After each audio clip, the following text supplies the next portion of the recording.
Hello, Memo Wakwaba about Impaginating as a Jumedi. So, Memo breaking news, Kakra. What do I say about chieftaincy, about history, about culture, and the traditions. Titu, I can't culture and traditions. You didn't intend Sampa Traditional Council, Ayanana Jafla, at the injunction. Akoto Bono Regional House of Chiefs election. So, another Dormaahene Nana Ajmabedu said that your secure elections. And so he has to overcome that challenge before he can go through that elections. Panyini every Sampa akasa about the injunctions. And what follows after the injunctions. Moment the Panyini kan kakra or in Panyina Tanasi, Jumadi so. So what you can do is over to me as subscriber. Kindly subscribe to the channel and like the video and share for others to see what is happening in Bono region now as we speak. Video no meba. That's good. Abusianfoɔ mekyia mo. Oye Abu Mahama. Sampahene personal assistant. And I name my Facebook Live. I'm a person many within Como. To waba my menti se waba. Na share link no ma for from sunya se ampa. Na samba jafla the personal assistant Abu Mahama. Maba online. Share the link. Let others join us. Because what we are about to share is authentic. Yes. Mechia me rabakope. Oti kokoso. Sampa, overlord of Sampa traditional area. His Royal Majesty. Otumfo Osei Tutu the second Awoya Asantehene. And then you mrei mechia me ra. Bumi mo. Sa anso na mekoso mechia mi ankasa me ra. Nana samba jafla otoso mienu. Sampahene. Nana samba jafla o personal assistant echiao ene enyumrei. Oba share link no. Dien ena ekoso. Nepa bebre bisa me se want to say injunction bi ekoso ewo Bono Regional House of Chiefs. Nokre ben ene wo mu. Nepa bebre ekika nsem. Omo bisa me. Apese wote no wa ha. Eha nkwa ne nokre fie. Die ewo mu sa ne ye ka no. Because we this year be our general home and okre any pepeyo. And to obey share link no na obinya na kachiru be say yes. Nana samba jafla ni personal assistant maba online.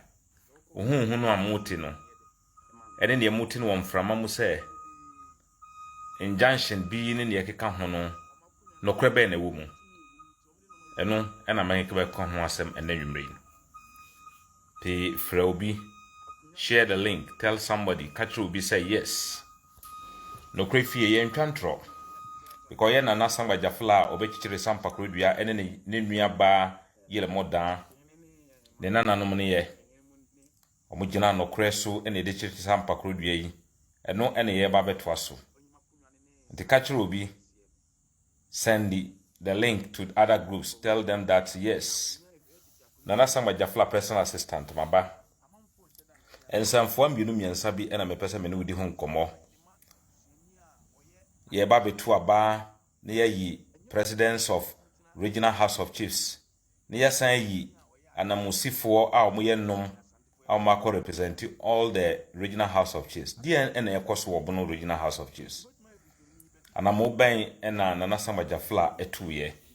And no and I'm a person who di home komo to share and let somebody get it. Obinsu bisami concerning the gazetting process. And also me ya no ema wehunu baby ayedru ene ne ye. Obinsu bisami say osati say court foforo bi ewo sunwane and also me ya no ema wehunu. To share the link and let somebody get it. Yen chekra yen chepi medamasi. We Abu Mahama. Nana samba jafla Sampahene the personal assistant and a kasi. Medamasi. Ebusianfoɔ men waste mo time bebre no. Niye me pese me ne mo kan very simple. Emre aso say ye tu aba na ye yi president any vice any 5 representatives are omugina homa Bono Regional House of Chiefs. Ye yi omu a no makwa National House of Chiefs mo emoma ye adwuma. Nti within week a ye wo mu yi na so mo ye nomination na omuto aba no within this month mu. If you say Dormaahene woyɛ the president of the Bono Regional House of Chiefs no na dwumadie nyina beba na wieye on the 30th of this month. Nti say yenya either say ye be renew the mandate ana afoforo beba be pre no manya na ye yi won emoma gina ho ama Bono Regional House of Chiefs o me represent here in the National House of Chiefs.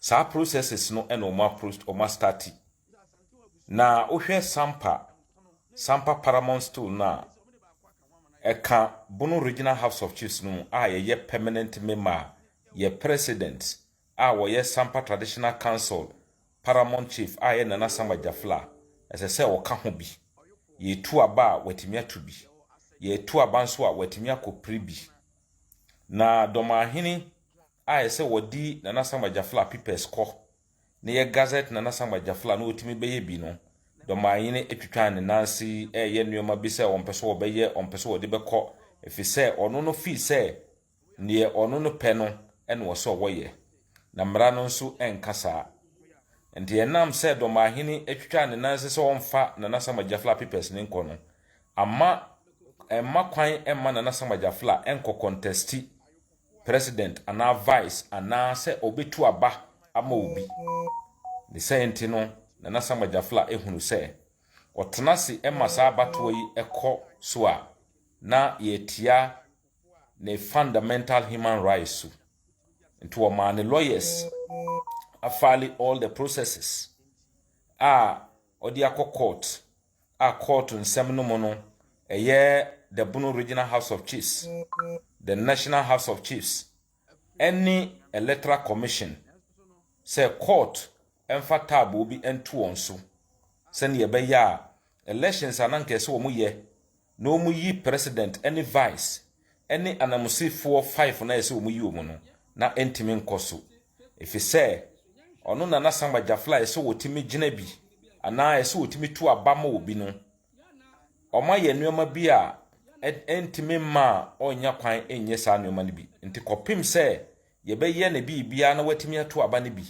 ana watimi agina ma yato ne so aba no emma court emma kwan emma Bono Regional House of Chiefs no entu aba ana on nominate obi emma National House of Chiefs engine ntumu enti ye dia court emma court ahye say 30th October ena court betna sa injunction application ne so na wedi na court meramu no yanya fali na ya serve die it is deemed as an injunction enti electoral commissions ya duly ya serve won wo nim say ampa sunwane Bono Regional House of Chiefs nomination any voting ne de keka ho nyina no ya injunct no kopim say ye beye bibia ama Nana Samba Jafla wetimi atu bi ana wo betimi agina na yato ne so aba entis eno ene wo ho ntis obi ebisa say dia ene ekoso wo Bono Regional House of Chiefs abato ene hunsem so a ne yemi ka kire mo ne say abato no ye the injunction atoso on the 30th of October next month court betena so na wahwe ensem no a ye dia atoto krata so no either say obe grantee ana obe deny nti until then ne de yentimi nominate obi yentimi nto aba wo Bono Regional House of Chiefs nti saa enetie ti nyame ya adom a on the 30th of this month 30th September Dormaahene the president na wodi no Bono Regional House of Chiefs no wodi ye kakabinsem ne nyoma no ebeba wieye after 30th onye president biom na Bono Regional House of Chiefs wo no ye ni president any representative bia wo kopim say court betna assembly so no wa determine this sanity and here very simple Nana Samba Jafla Paramount Chief of Sampa Traditional Council or non no or ye member of the Bono Regional House of Chiefs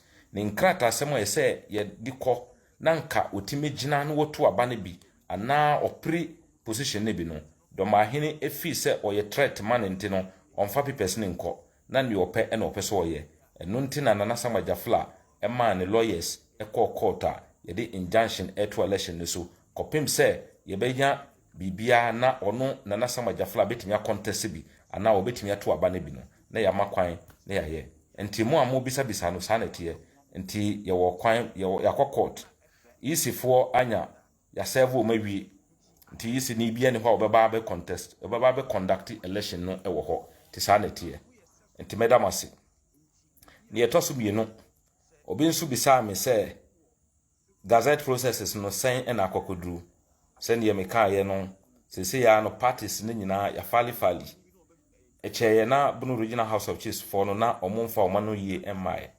na no abrewa yi poma wokwan mu ma omotimi be fali ye nti eguso a ye twen court restart here on the 24th of October no ye be court na court nso ne ye court worker no na waka ene wo mu nti saa na eno nso akwakodru obi nso bisa me se Kwame John ebisa me se wate se court assembi ewo sonwane eye nokre emra ye wo ya famra kwan so a ye wo court ewo Kumasi a Bono Regional House of Chiefs National House of Chiefs nyina wo ho a ye wo ho no ena Dormaahene eni abofra bi a ye frɛ no Farouk Ransford Oba a otu ne ho samra ne se ye frɛ no ya osamodua no Dormaahene ko hye na chi ena omu ye wan se omu court ewo sonwane omu prefer court no ena omu ye ne se the acting president owo Bono Regional owo Sampa Traditional Council ena omu fa omu ankasa omu busiani a ye frɛ no sie Asantehene se ona ye the acting president ena omu hye aye Dormaahene ono abofra na otu ne ho samra ne so ye frɛ no ya osamodua no ene Asantehene hye aye ena omu keka omu ho bo mu se omu court enti sie yaw no aye samodua na court na Dormaahene ene Asantehene no akwa se ani yefo so enti omudi na nka omudi fa yachi ena nyame a ompe boni oma BBC ye ti judge no antimi antana so the senti no yakwa ka se eye Asantehene na yedi na ba se onna oye acting president no for the traditional council enye lokre na the original nipa yeji ni tumu a ono Bono Regional House of Chiefs no oba meetings a omu twere letter di command even Asantehene nkasa twere letter command sa nipa na ye nyina yenim no wo Sampa Traditional Council ono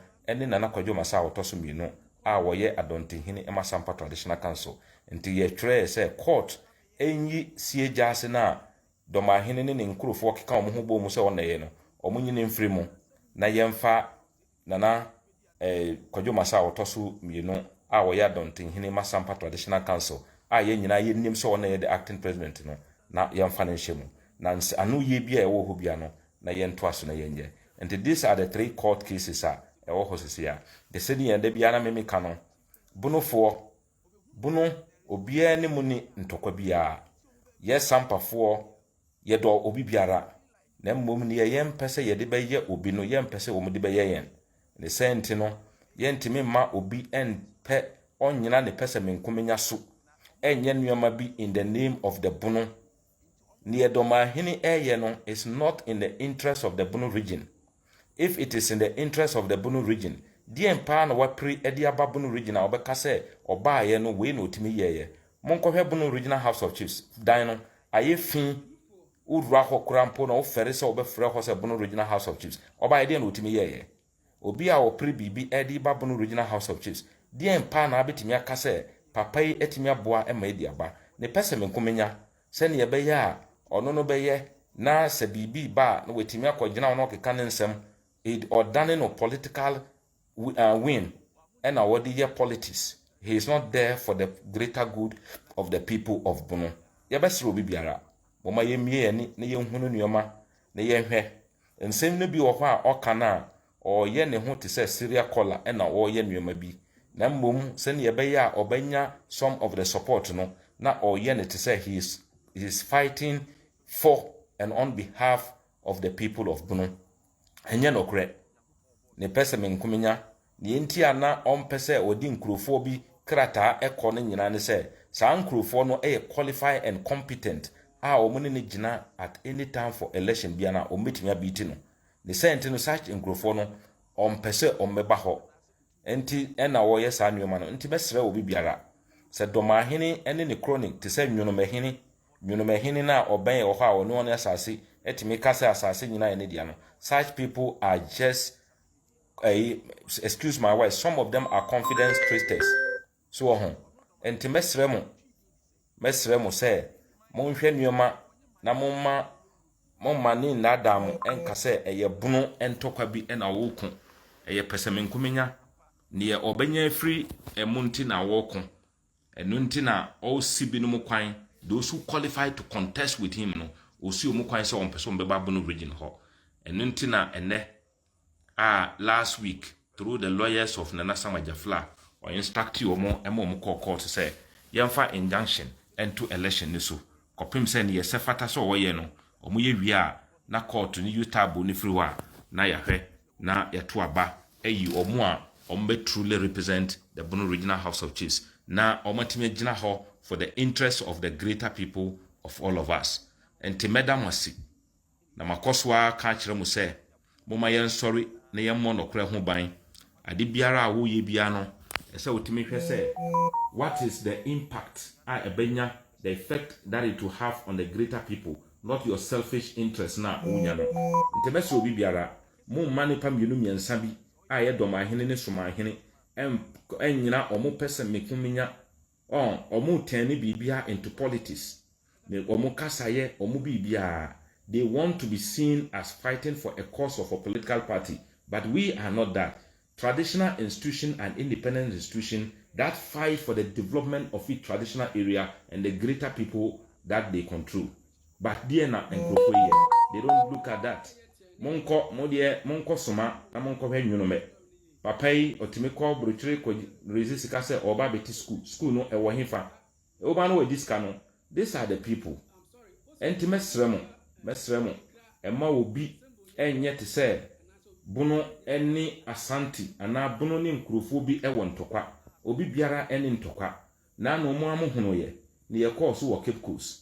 These are the things ena Asanteman adwene ho de bia me ka kire ko sehwe so haya omo secondary school yera AC 600 bed capacity dormitory e de amawo.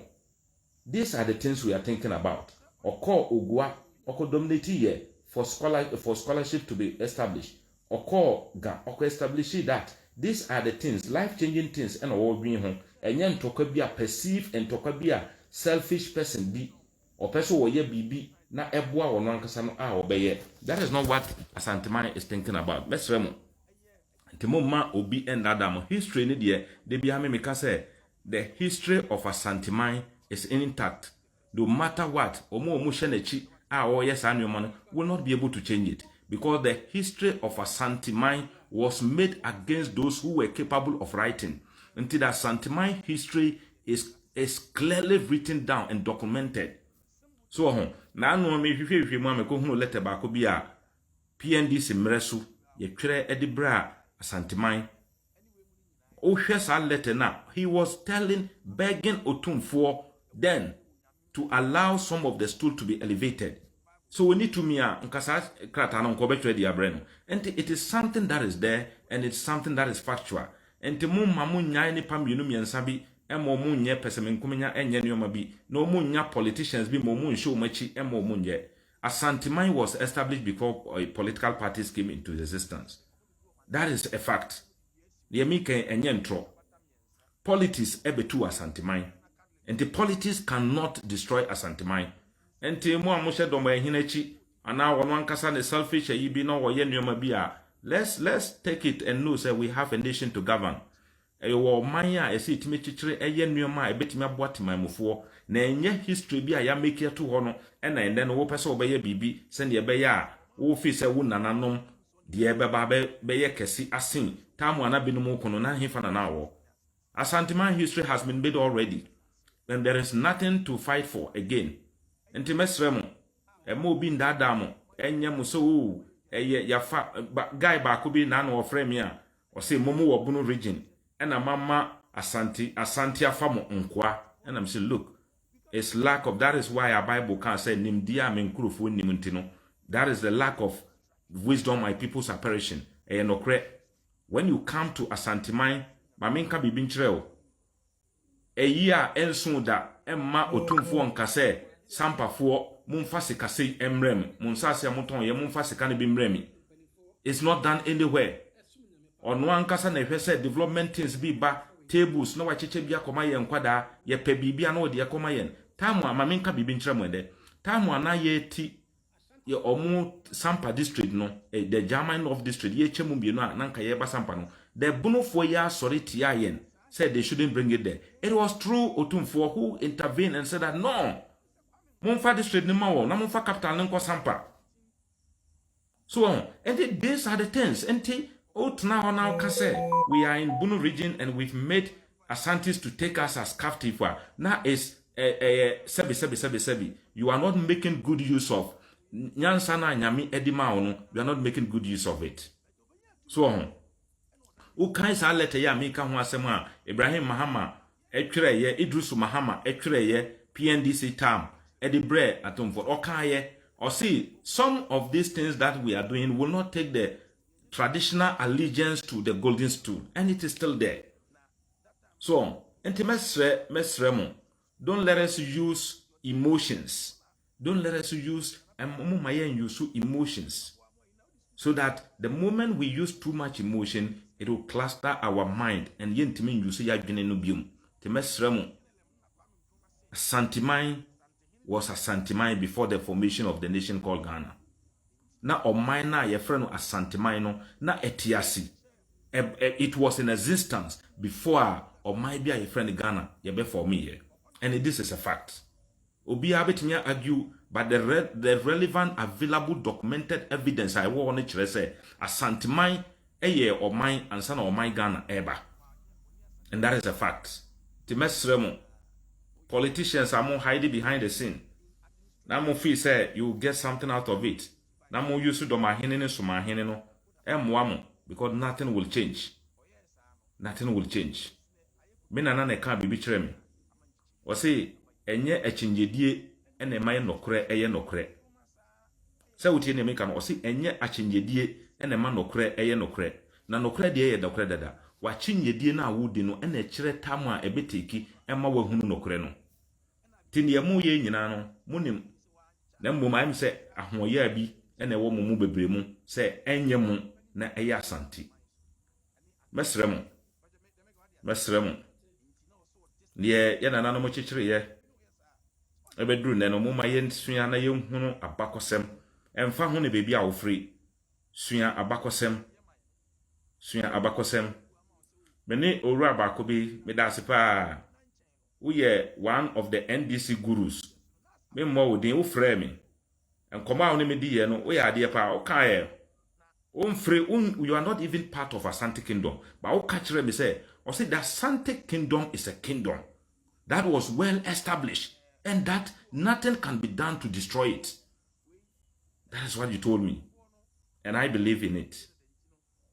Ntime damasi eye omai enti mo ka say ye wo Bono na ya banko asom wo e mu no is never true. Asante hwe enu ntra me ka kire mo say munsua where they are ka say Asante enkai no ni bebi e free by the time that no mu ko e capture nkrofo no omuko no mu capture no mu de wo be ka ho a yen kai say wo yodonko yen kai kwan ya fa so chi obiom wa ba be ye part of Asante kingdom enu ntina ye nananom kan say Asante enkai. The moment you become part of us, you are treated equally. And that is how it is. Uba the council of the Asantehene council now. Akonwa ohini bi atena so no ewo ho. Yen ka say Sampa mufri nu hwante no makonwa eye kitikiti ana we dey say. We are greeted equally, ye interacting with everybody. Ya enso emo tumfo nka say Sampa nsase amoton ye no mumfa 70% in brami. It's not done that way. Adi biara enya bia eka Sampa. Onu nso nyampuntunyuma no di bia breyen. Nti mesremo adi amunnim no mamunka ensempi Sampa nkonwasem amamre kwan so ne abakosem so ya gina so ya kan wie Sampa 3 gays no nana yele kosa asefo ene ye no nana nyinna asefo ni nana kofisunu no nana kofisunu ni nana na ye friend nana nyinna ye ware ni di kobunu man mu ne asefo no nyina hono mo nana yanna asefo ene adama watara no ene meyire no mabusuafo. I know them, we know them, and they know us. Nto ba ye di ye ho adedie ewo ye ntamu a ewo ho well established ones enye ntro eye nokre obi biara nim. Nti mesrem emebunu amu free mu amu ba mompe abakosem na monsua na monhunu na ebeboa mo. Nti there is nothing to be settled again. Ade biara ni hwa ye kwakoka biom. Ya ka bibia wie ya fa amamre kwan so ene ye ka ye ene ya ka wie. Nti enye sebi enkwasi askika enye tutrasem enye nioma bi ene bema bibi asesa biom ya kan wie in that result. Sampa eye otumfo dia enye enye mi abu mama anana na sangbaja fla mfanchem network na enye ye ne yedi Sampa call Asantehene ye nananom ye nana sanaja me ka kire mo 18 ye nana sanaja ekon wa Asantehene afamu emra Asante ekonka Bono region ne nyina adinkrawo nti enye nanu ya nti obi mesremo moma ye hunu na ye nsua na ye hunu ti medamasi nyame nka mo hono mo ho ban nti ne tiawa ne summary form me bo ne tofa no eno ane se eye na nasangbaja fla enam ne lawyers force akọ court the injunction to Bono Regional House of Chiefs abato no baso no se court emma abato no maso adentia cause ono na nasangbaja fla oye paramount chief a oye a member the 17th permanent member na bi ewo Bono Regional House of Chiefs nanka se wotimi to aba na bi ana se wotimi gina epri bi na enam ne Bono Regional House of Chiefs for ne ye ntino ama ne nkrata asemu omanwie ne sentino ontimi entubi ono nso ontimi mprebi ti court ne makwan ema abato no koso a omatia ne fa hodie su ne tia wano no eno ntino wako court ena gazette nso no ye guso nyame ya aduma on the 24th of October ye beko court injunction no on the 30th of October until on the 30th September Dormaahene onye Bono Regional House of Chiefs biom na ne nsem keka na okeka na oka nsem bia sebi udwin wa obebra ansa na wate ase no ne nyina ba wiye na Bono ye nyina ye dia na ye behwe se ne ye sefata no ebeko na sei na ye nana no mudi kan ebeye ya nka Dormaahene wa metu Bono in this way ntinyame nkoso a no wombo na nasangbaja fla ho ban na yenim se mrepam no mo ne pa kakra bi a modi Dormaahene ne Nyonomahene echi no mo behunu nokre a ewo nsem no mo na ne nyina no mo bebo mo nsam ama na nasangbaja fla se wetimi asori na wagina ho na okun eboa se ne be ya Bono ebesan befa ne ntuma pa afra biom yadamasi question bi a wo bia no betimi asend ya mame me kan na ho behia se meba na maba be respond in the public I will come ti medamasi pa nti na nasangbaja fla through the lawyers akọ court yemfa injunction into the Bono Regional House of Chiefs election so ye nto aba if you say ye to aba na nasangbaja fla enya kwan entu bi onya kwan enyina bi ono nso wo ye member any right se wotimi gina ana wotumi to bi the court and fa injunction into so kopim say ye be process the papers na ye wie a na ebie na obi atimi atobi ti sanity e ti medamasi nyame nka mo ho na wo mmom ho ban na ye ntimi hwehwe no kora kire kwan na ye nyai ahoya emfiri ye mu Asante eyo oman ya ye chichire ye asene ye chichire Ghana enye me na meka bakosem ekire ne pefi momai politician amayofo monhye obi echi se wonya bibi mo ye dan ya Asante eyo Asante eyo oman kronkron ye na nanom chichire ye a Sampa eka ho.